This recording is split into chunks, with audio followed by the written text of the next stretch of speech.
Hello friend, let's start today's class, and today's class topic is Bronsted-Lowry theory given by Jane Bronsted and T.M. Lowry. So what he said, वही acid and base से related इन्होंने theory दी है। उसमें हमने सबसे पहले कौन सी theory सीखी है? Arrhenius theory.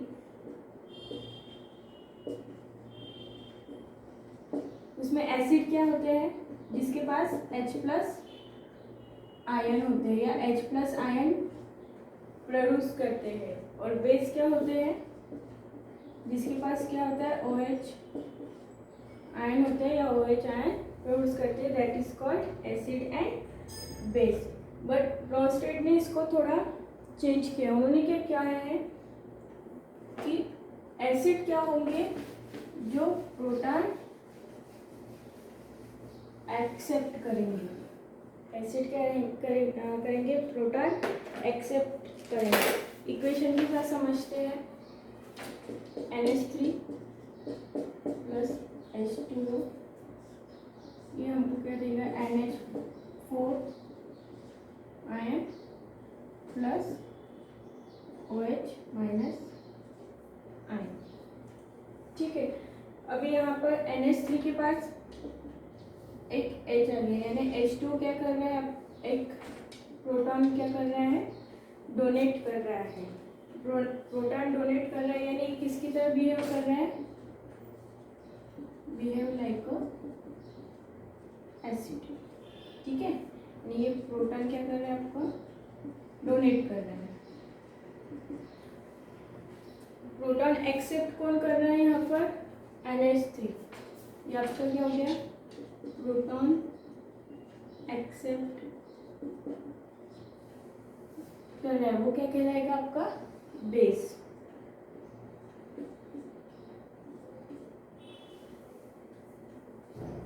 ठीक है। सो इनका कहना था कि जो सब्सटेंस H प्रोटॉन एक्सेप्ट करते हैं वो बेस कहलाते हैं, एंड जो प्रोटॉन डोनेट करते हैं वो एसिड कहलाते हैं। So what is acid? It is a substance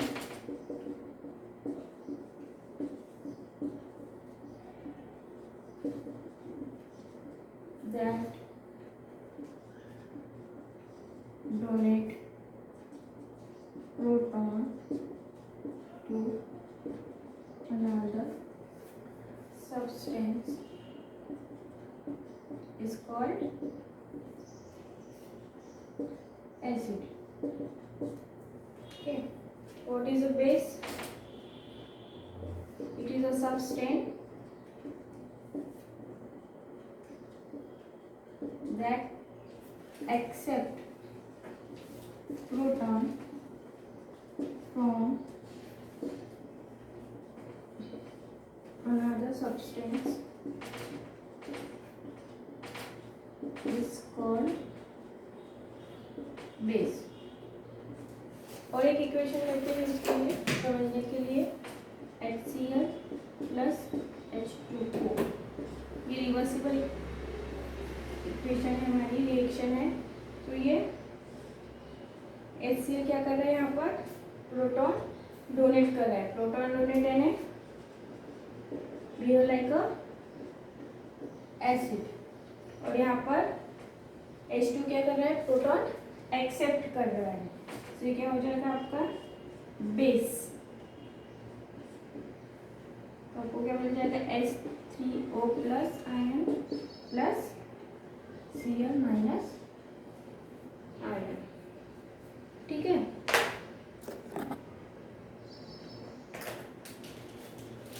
इसमें और एक समझते हैं, और एक बार समझते हैं, that is acid base conjugated pair. Acid base conjugated pair.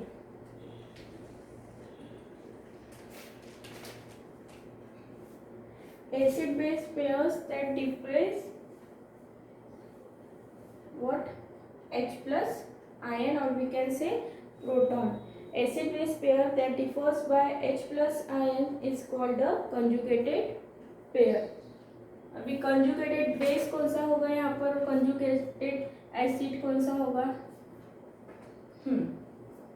ये आपका क्या है, बेस है, क्यों? क्योंकि ये प्रोटॉन एक्सेप्ट कर रहा है। ये आपका एसिड है, क्यों? क्योंकि ये प्रोटॉन डोनेट कर रहा है। ठीक है, सो यहाँ अभी इक्वेशन में यहाँ पर ऐसे लिख देते हैं NH, और ये रिवर्स भी हो सकती है, तो NH4 plus plus OH minus क्या दे रहे हैं हमको, NH3 प्लस प्लस H2O। सो NH3 यहाँ पर क्या कर रहा था, प्रोटॉन एक्सेप्ट कर रहा था, यानी बेस का काम कर रहा था।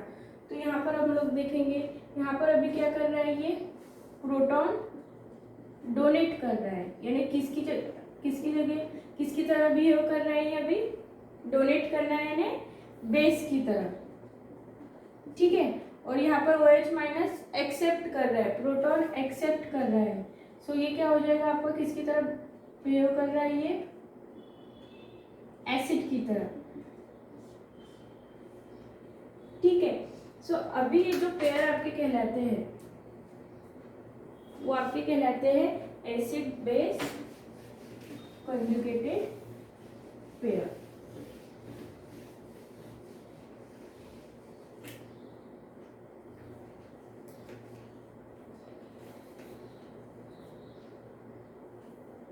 सो यहाँ NH3 के आगे आपका क्या हो जाएगा,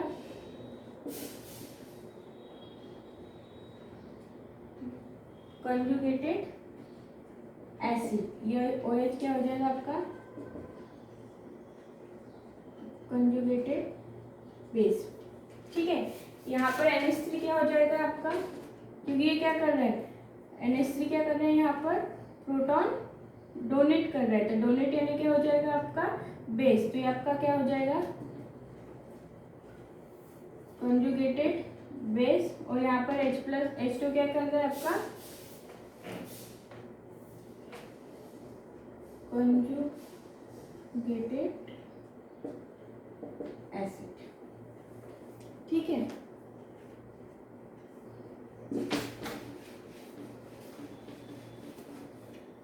और एक इक्वेशन से समझते हैं what is conjugated base and what is conjugated acid and base. HCl aqueous form में है प्लस H2O आपका एक्वस फॉर्म में है, रिवर्स इक्वेशन है। क्या देगा HCl, क्या हो जाएगा H3O प्लस Cl माइनस। सो पहले आपका क्या है, ये आपका एसिड है, ये आपका बेस।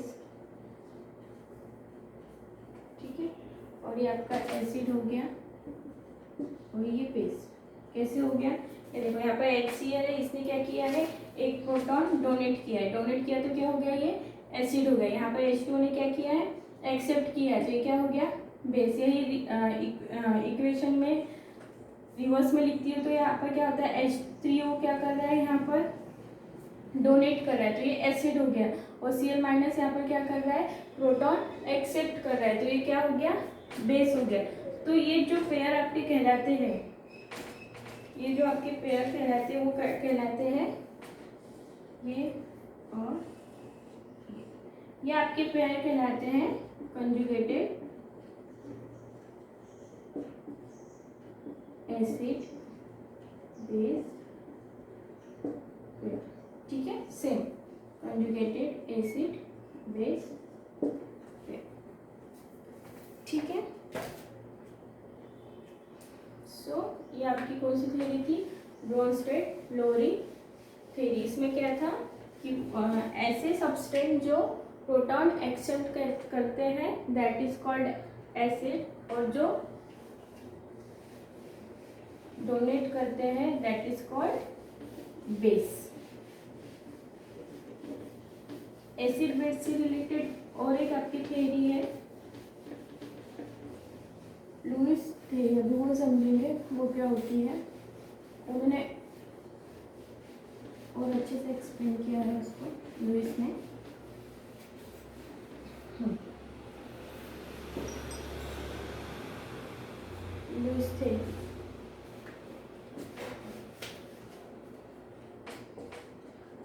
2 is 3.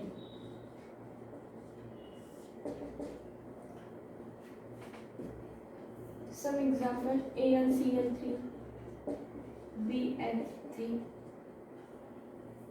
इनके पास ना H+ आयन है ना OH-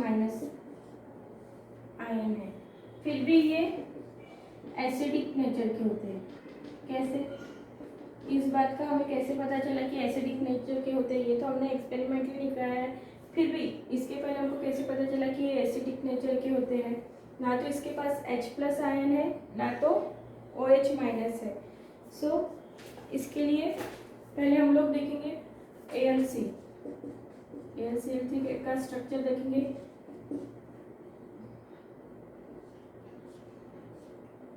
ये कितने 3 Cl से अटैच्ड है, ठीक है। BO3F ये भी कितने फ्लोरीन से अटैच्ड है? 3। ये कितने इलेक्ट्रॉन्स हो गए हमारे पास? यहाँ पर 1 2 3 4 5 6। पर इसका पूरा ऑक्टेट कंप्लीट है क्या? इसमें कितने इलेक्ट्रॉन है आपके? 6 इलेक्ट्रॉन है। हमको कितने ऑक्टेट कंप्लीट करने के लिए कितने इलेक्ट्रॉन चाहिए? हमको 8 इलेक्ट्रॉन चाहिए। यहाँ पर भी देखिए, यहाँ पर भी कितने इलेक्ट्रॉन है आपके? 6 इलेक्ट्रॉन है। यहाँ पे आपको इतने इलेक्ट्रॉन चाहिए? 8। सो इन दोनों कंपाउंड के पास ओनली 6 इलेक्ट्रॉन है। इनका ऑक्टेट कंप्लीट नहीं है, तो इनको अपना ऑक्टेट कंप्लीट करने के लिए कितने इलेक्ट्रॉन चाहिए? 2 इलेक्ट्रॉन चाहिए। सो इस टाइप के आपके सब्सटेंस या स्पीशीज कहलाती है इलेक्ट्रॉन डिफिशिएंट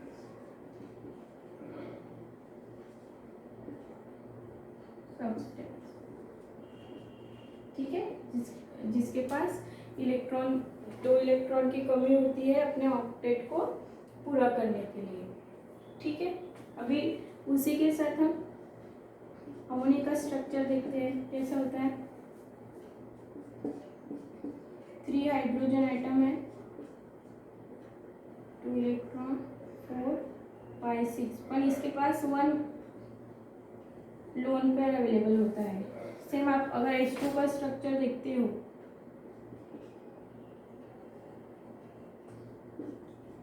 यहाँ पर एक ऑक्सीजन, यहाँ पर ऑक्सीजन, इसके पास 2 lone pair of electron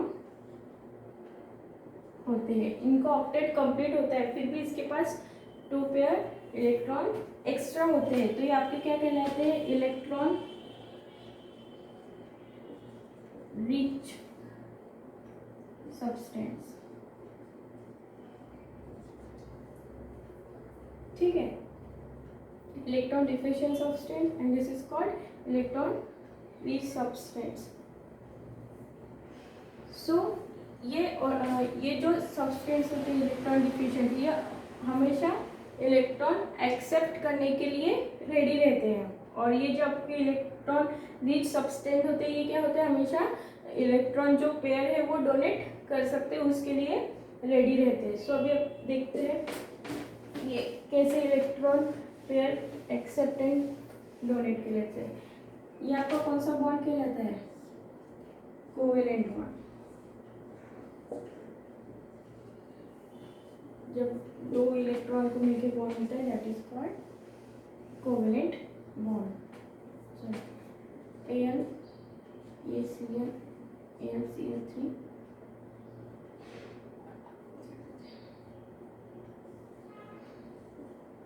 two electron, ठीक है, प्लस NH3, H 2 इलेक्ट्रॉन। ये जो आप इसके बाद जो लोन पेयर होता है उसके थ्रू एक बॉन्ड बनाता है, यानी ये क्या कर रहा है? इलेक्ट्रॉन क्या कर रहा है? डोनेट कर रहा है। तो ये जो बॉन्ड बनता है वो कहलाता है कोऑर्डिनेशन बॉन्ड। जो बॉन्ड इलेक्ट्रॉन पेयर डोनेट करने की वजह से बनता है, that is called coordination bond. ये आपका कौन सा बॉन्ड कहलाता है? कहलाता है कोऑर्डिनेशन बॉन्ड। ठीक है, सो इसमें हमको क्या समझ में आ रहा है कि सेम जो लोन पेयर डोनेट कर रहा है दैट इज लुईस बेस, और जो एक्सेप्ट कर रहा है लोन पेयर वो क्या कहलाएगा आपका? Lewis acid. इसमें क्या कर रहा है लुईस एसिड? क्या लोन पेयर आपका क्या कर रहा है? एक्सेप्ट कर रहा है, और ये क्या कर रहा है? लोन पेयर डोनेट कर रहा है। ठीक है, बट यहाँ पर जो आपको स्पीशीज दिख रही है वो कौन सी है? ये आपकी कौन सी स्पीशीज है? मैंने जैसे आपको बताया था, इलेक्ट्रॉन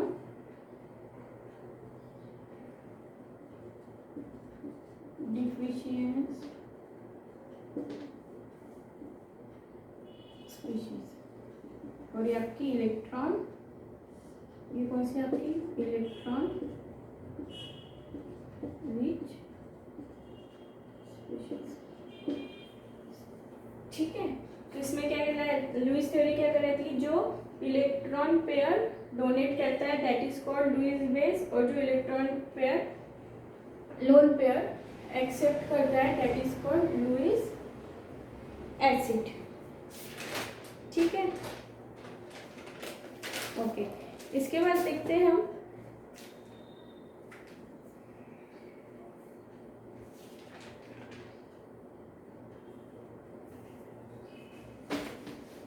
water.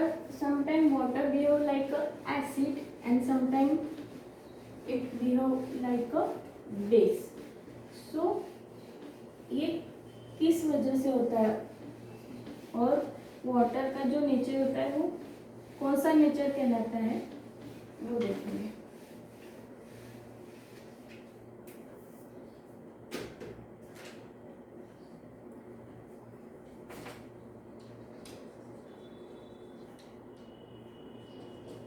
एम्फोटेरिक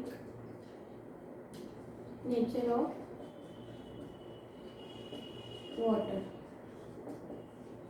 अभी एम्फोटेरिक कहाँ है? It means water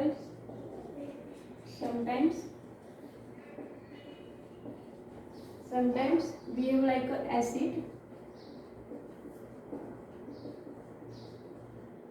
and sometimes behave like base. तो अभी ये कैसे डिपेंड करेगा कि ये कब एसिड की तरह बिहेव करेगा और कब बेस की तरह बिहेव करेगा? जब हमारे पास हाई कंसंट्रेशन एसिड होगा, ठीक है, सो वाटर किसकी तरह बिहेव करेगा? बेस की तरह। ठीक है, जब हमारे पास हाई कंसंट्रेशन वाला एसिड होगा और उसमें अगर हम वाटर को मिक्स करते हैं तो हमारा वाटर कैसे बिहेव करेगा? बेस की तरह करेगा। ठीक है, जब हमारे पास हाई कंसंट्रेशन वाला बेस होगा, ठीक है, तो वाटर कैसे बिहेव करेगा? लाइक अ एसिड। सो ये जो दो टाइप का बिहेव करता है, so that is called amphoteric nature of water. ठीक है, इक्वेशन के साथ समझते हैं इस बात को। H2O plus NH3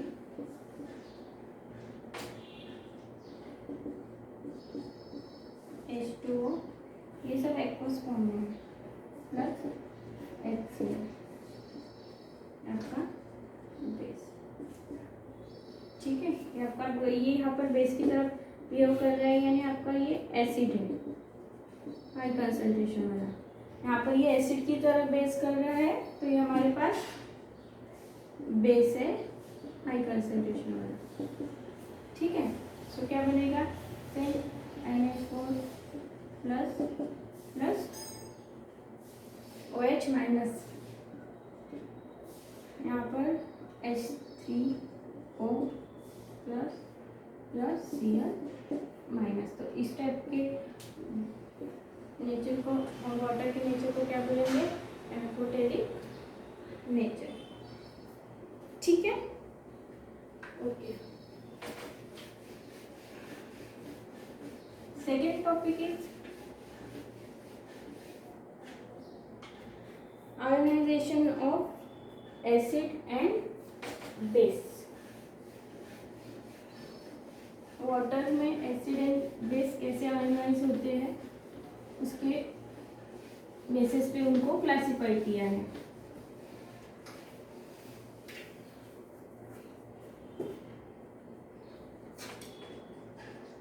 ionisation of acid and base, ठीक है। सो इसमें आपके एसिड रहेंगे दो टाइप के, strong acid and weak acid, ठीक है। बेस भी हमारे दो टाइप के रहेंगे, स्ट्रॉन्ग बेस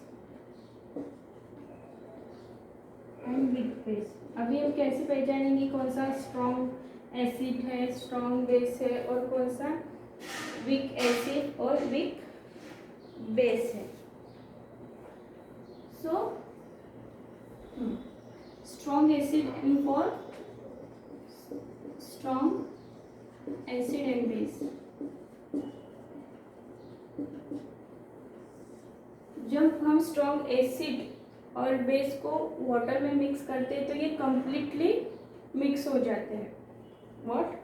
जब हम स्ट्रॉन्ग एसिड या स्ट्रॉन्ग बेस को वाटर में मिक्स होते हैं तो ये कंप्लीटली डिसोसिएट हो जाते हैं, आयोनाइज्ड हो जाते हैं, ठीक है। वही हम वीक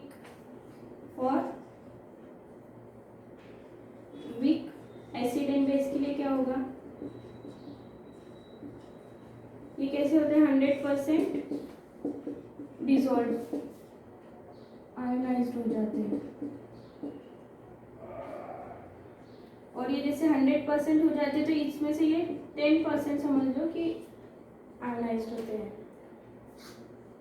ठीक है। HCl लेते हैं, एक्वस यानी जो वाटर के साथ हम मिक्सचर बनाते हैं दैट इज कॉल्ड एक्वस। तो क्या बनता है आपका? H+Cl-,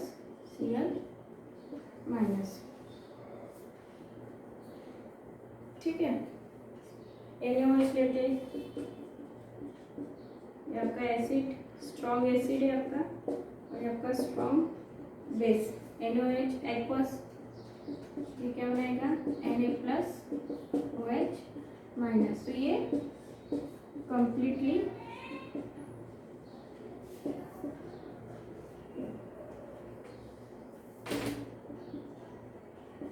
डिसोसिएटेड इन वाटर, ठीक है।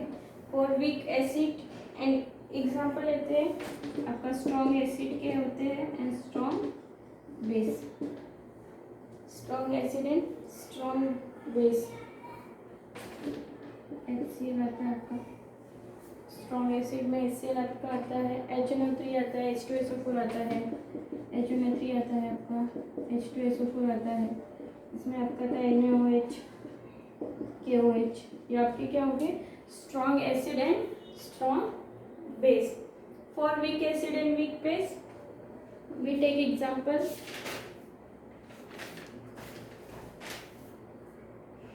एसिटिक एसिड CH3COOH, क्या बनाएगा ये? एक्वस। ये आपका क्या करें? ये देगा आपका एसिडेट आयन CH3COO- + H+, और लेते हैं NaOH एक्वस। ये क्या होगा? Na+, किसमें आयोनाइज होगा? Na++OH-। सो ये कंप्लीटली, अब ये कंप्लीटली आयोनाइज नहीं होंगे जो मॉलिक्यूल्स, तो उसमें सम मॉलिक्यूल्स molecules are present, जो डिसोसिएटेड नहीं हुए हैं वो भी मॉलिक्यूल्स उस सॉल्यूशन में प्रेजेंट रहेंगे। तो ये आपका क्या रहेगा, वीक एसिड, और ये आपका क्या कहलाएगा, वीक बेस। ठीक है। स्ट्रॉन्ग एसिड, स्ट्रॉन्ग बेस क्या होगी, जब हम वाटर में उसको मिक्स करेंगे तो 100% मिक्स हो जाएंगे completely, so that is called strong acid and strong base. जब हम वीक एसिड और वीक बेस को वाटर में मिक्स करेंगे तो वो कम्प्लीटली डिसॉल्व नहीं होंगे। Solution of week acid and weak base contains undissociated molecules along with a small number of ions at equilibrium। ठीक है। Strong acid, strong base and week acid and weak base.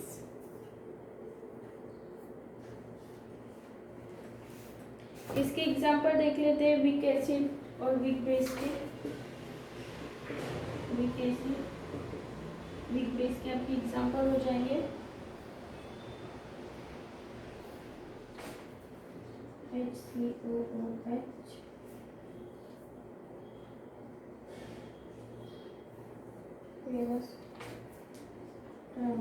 Hydroxide,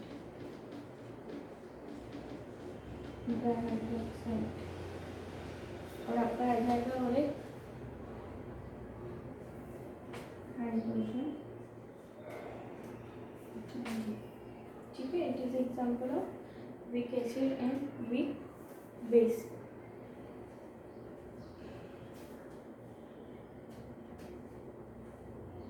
Next topic is dissociation constant of weak acid and weak base। कौन सा constant? Dissociation।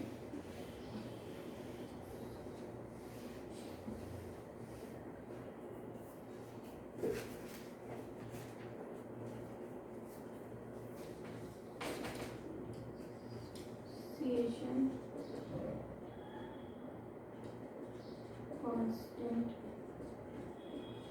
of weak acid and weak base।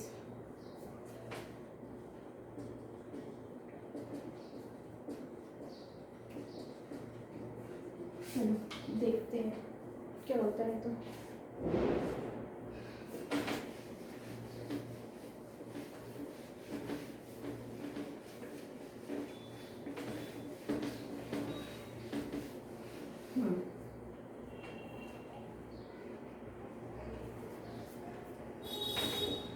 Dissociation of weak acid, इसको हम H से denote करेंगे in water. तो कैसे represent करेंगे, समझ लो। H ये आपका है, ये आपका कंसंट्रेशन, ये जो है आपके कंसंट्रेशन को शो करता है। ठीक है। तो ये क्या देगा आपका H plus OH A minus. ठीक है। सो जो इक्विलिब्रियम कांस्टेंट रहेगा, इक्विलिब्रियम आपका कांस्टेंट रहेगा, वो क्या कहलाएगा आपका इसमें, कांस्टेंट कॉल्ड क्या कहलाएगा, that is called acid. Acid की डिसोसिएशन बोल रहे हैं। सो पहले हम एसिड का ले रहे हैं, यहाँ पे मैंने वीक एसिड कहा है। तो equivalent constant called acid dissociation constant. इसको किससे शो करेंगे, आपका के ए एसिड के लिए। ठीक है। उसके लिए आपका फॉर्मूला क्या हो जाएगा आपका, इसका हम ऐसे लिख सकते हैं कि A is equal to concentration of products divide bye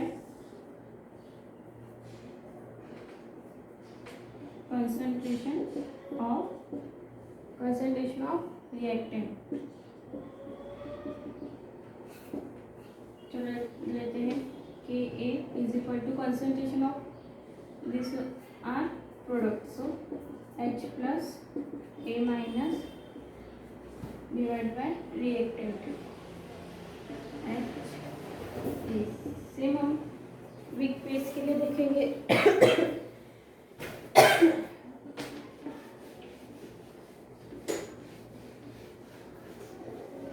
ठीक है, ये हमारा क्या है, रिएक्टेंट है, और ये हमारे क्या है, प्रोडक्ट है।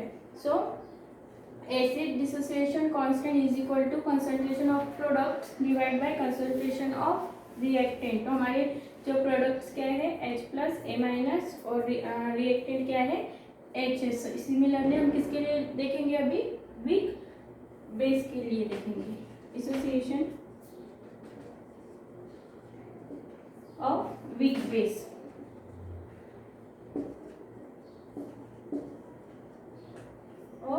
वीक बेस एसिड के लिए HA से दिखाया था हमने, इसको BOH से शो करेंगे।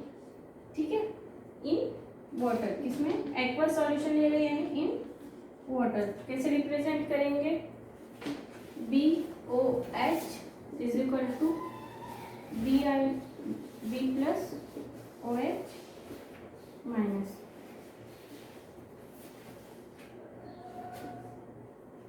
ठीक है,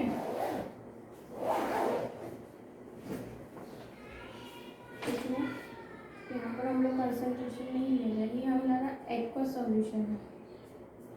कौन सा सॉल्यूशन है हमारा, एक्वस सॉल्यूशन है। ये भी हमारा कौन सा सॉल्यूशन कहलाएगा आपका, एक्वस सॉल्यूशन। क्यों, क्योंकि हम इसको इसमें मिक्स कर रहे हैं, वाटर में मिक्स कर रहे हैं। ठीक है, सो इक्विलिब्रियम कांस्टेंट जैसे वीक एसिड के लिए था, सिमिलरली बेस के लिए क्यों चलेंगे, कौन सा कांस्टेंट कहलाएगा, वो आपका बेस डिसोसिएशन कांस्टेंट। उसको किससे शो करेंगे, KB से दिखाएंगे। ठीक है, सो आपका आ जाएगा, सिमिलरली लेंगे जैसे यहाँ पर लिया Ka is equal to concentration of products divide by concentration of reactant. यहाँ पर भी लेंगे KB इज इक्वल टू, आपके प्रोडक्ट्स कौन से है, B plus concentration plus OH minus divide by product reactant BOH।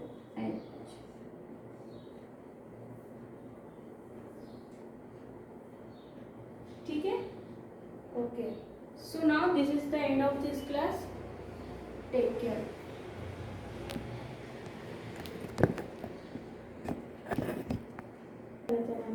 झाला स्टॉप.